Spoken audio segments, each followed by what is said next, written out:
Find love. You want to know how to find the love of your life within the next 90 days. It's you. Well, if that's you, I want to help you. I want to help you get down the aisle. Matter of fact, I want to help you so much that I created a series backed on the same principles and also formula that I give my personal clients that have helped over 22 singles find their husband or wife in less than 90 days. Some are doing it in 30 days, some are doing it in 21 days. I even got a case where someone did it in a week and a half after applying these principles. I'm ready to give them to you today. So let's start. My name is Demetric. I've been a relationship dating coach for over 5 years now. I've helped numerous of clients find a husband or wife. And the great thing about that is in a very short amount of time. I mean, people want results. And in today's society, we want our results fast and quickly. And the only way I've been able to get these results time and time again is because of one thing: I've mastered it. Matter of fact, I mastered it so well that I was able to find my wife, and we got married in less than 40 days. And we've been married for over 4 years. We got a lovely daughter named Zoe. She's about to turn 2, and also we have another one on the way. So we're just not getting married; we're staying married, and we're also happily married. And that goes for the same for all of my clients. None of them have gotten a divorce. None of them are separated. Everyone is happily married because the principles I give you build a firm foundation for a healthy, fun, lasting, and fulfilling marriage. So if that's something that you want, let's get it. So the very first thing that I do with all of my clients, whenever someone is trying to find love, when someone has been in the dating pool for years, when you've been struggling and you've talked to many different guys or many different ladies, and it seems as though that you're attracting all the wrong people. Yeah, they may look good on the outside, but inwardly they're not right. Or you may be the problem. It may be you that sabotage and self-sabotage in every relationship you get into. It may be you that's not vocal enough in the relationship that you're in. And so therefore the relationship gets tossed to and fro because you don't know how to speak up. Or maybe it's you as a man. You don't know how to lead. You don't know how to search for one, the right type of wife, the right type of person that's going to be able to not just be a wife, but a mother to your future family, your kids. Or you might just have kids yourself and you're like, oh, I don't know how I'm going to find love in today's society. Well, I got good news for you. Majority of my clients have kids. I mean, we live in a society and a culture to where most people are having sex outside of marriage. Now, I'm not promoting that at all. Matter of fact, I don't believe that we should be having marriage outside of sex. But in today's society, we have to find a solution for the problems that we have. And with that being said, we have the solutions. Okay? So, in this course, in this series, I'm going to be explaining detail and also give you testimonials of certain different people, clients that I've helped find love, a husband or wife, and that are living a blessed and fulfilled life. The first thing that I tell all of my clients to do, I hope you have a pen and paper because we're going to be giving a lot of details. Okay. The first thing that you have to do when you're searching for love is you have to identify the problem. Woo! All right. So the problem we have in today's society is that it's nothing new under the sun. I want you to understand that. There's nothing new under the sun. The scripture tells us that. So there's nothing new under the sun. Why is divorce rate at an all-time high? Why also do people find themselves more lonelier than we ever have been before?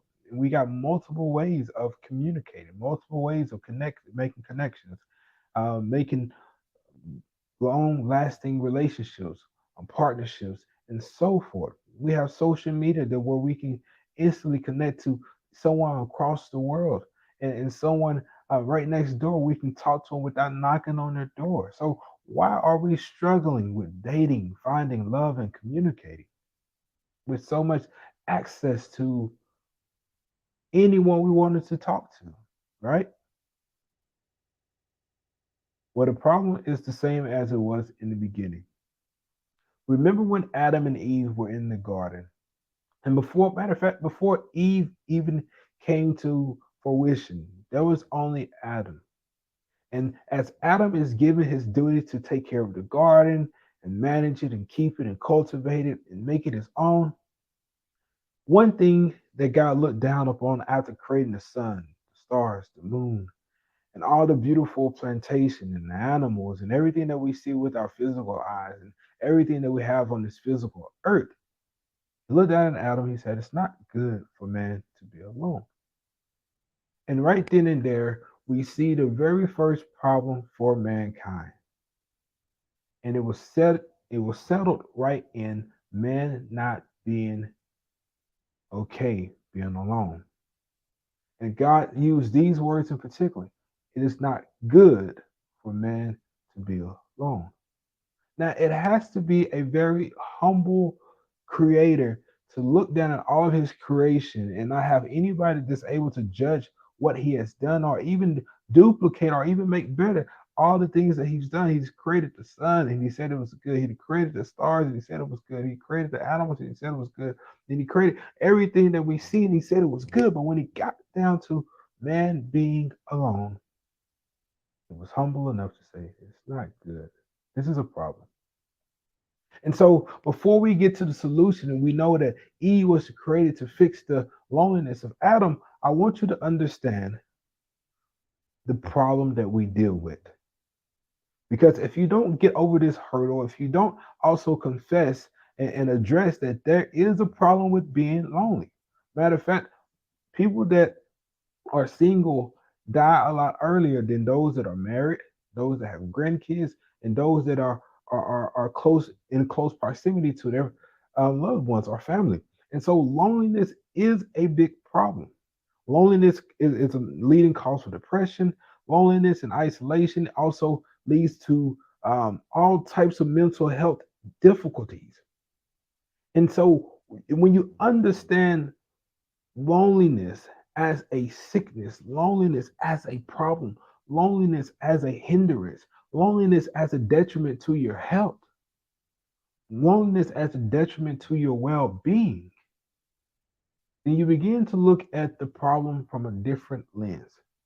And this is my job and duty at this early stage of our journey of getting you down that aisle and getting you to finding your love of your life is first opening your eyes and being able to see love from a different lens, being able to see marriage through a different lens, because the lens that you've been using, the knowledge that you have now, has not gave you the power, authority, and also the confidence to find your husband, to find a wife, to get married, to have a healthy relationship.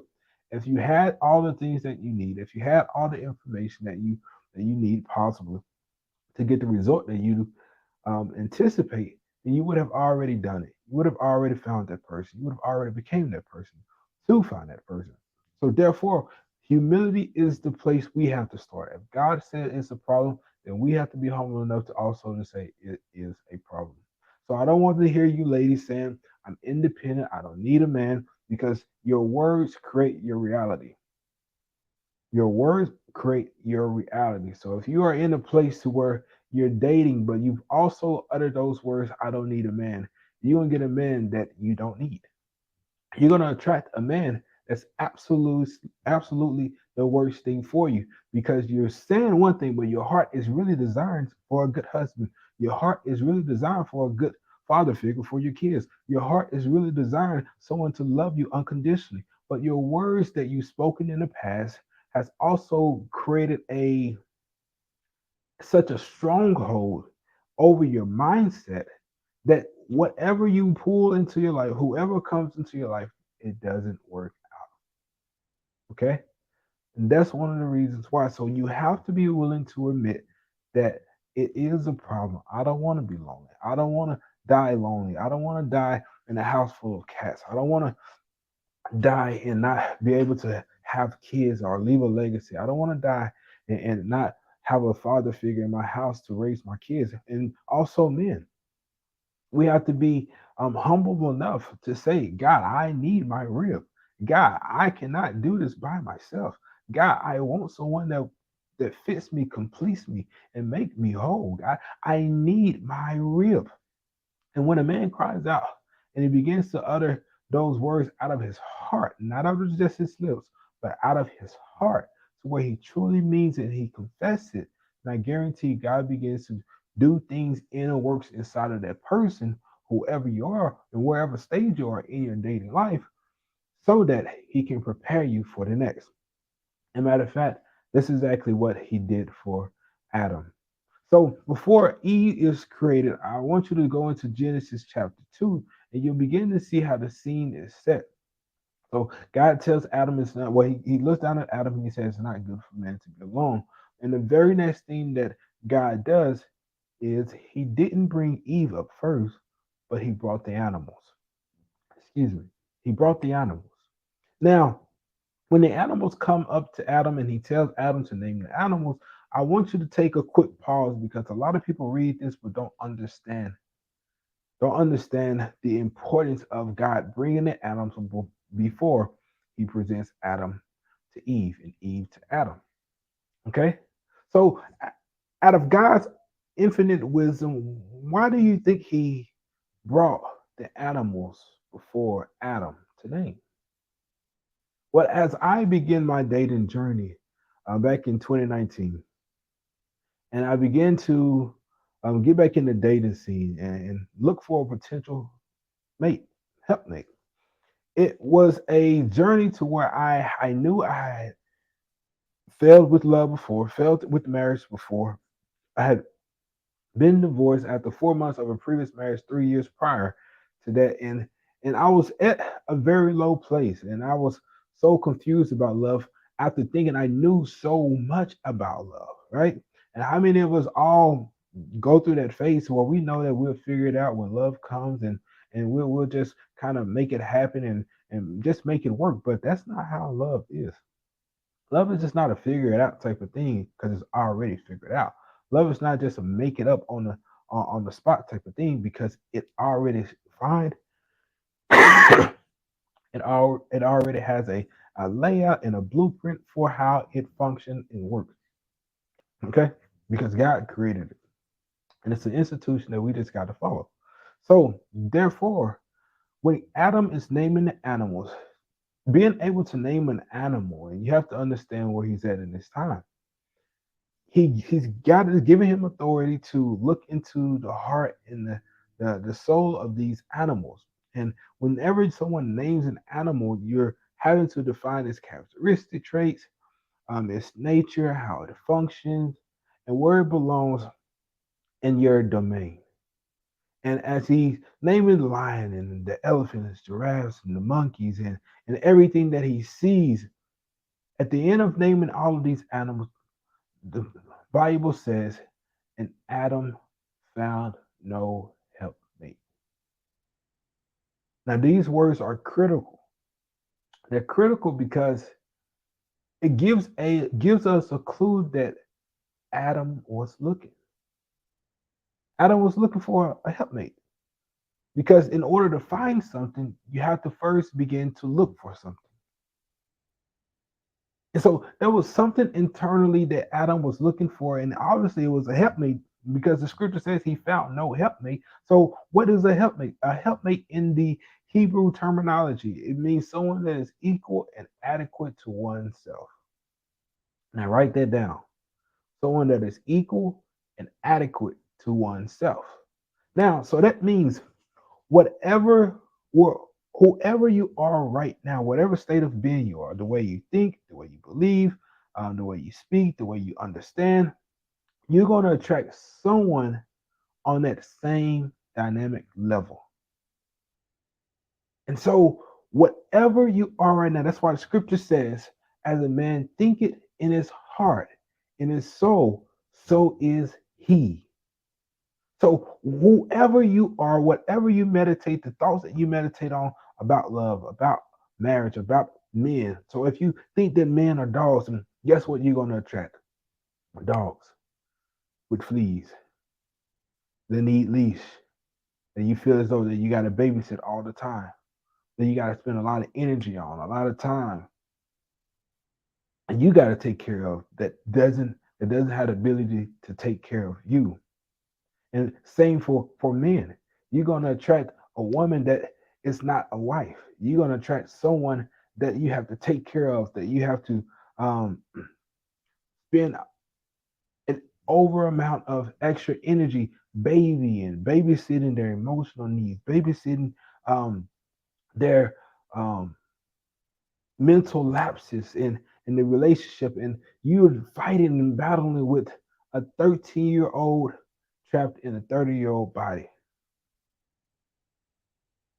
because no one is developing on all three levels: mentally, spiritually, and physically at the same rate and at the same pace. Okay? So your helpmate is someone that is equal and adequate to oneself. So the first step that you have to do, and what I want to give you guys for homework is I want you to begin to write down everything that you believe about marriage, everything you believe about love, and all that you are right now. Whoever you think you are, write it down on a piece of paper. That way you get it out of your mind and you can see it in the physical. This whole series and course that I teach is going to enlighten you so much. It's going to transform the way you think, believe, behave, act, function, and it's going to make you become rich in love. Because when you become rich in love, you not only can afford the best that love has to offer, but you can attract and expedite the love into your life. So that's all I have for you guys for part one. Stay tuned for part two, where we're going to dive even deeper on how to attract the love that it is you desire. Because God gives us the desires of our hearts. So now you have to ask the question, what is my heart set on? See you guys on the next video. Make sure you stay tuned and click the link right up here so you can watch part two.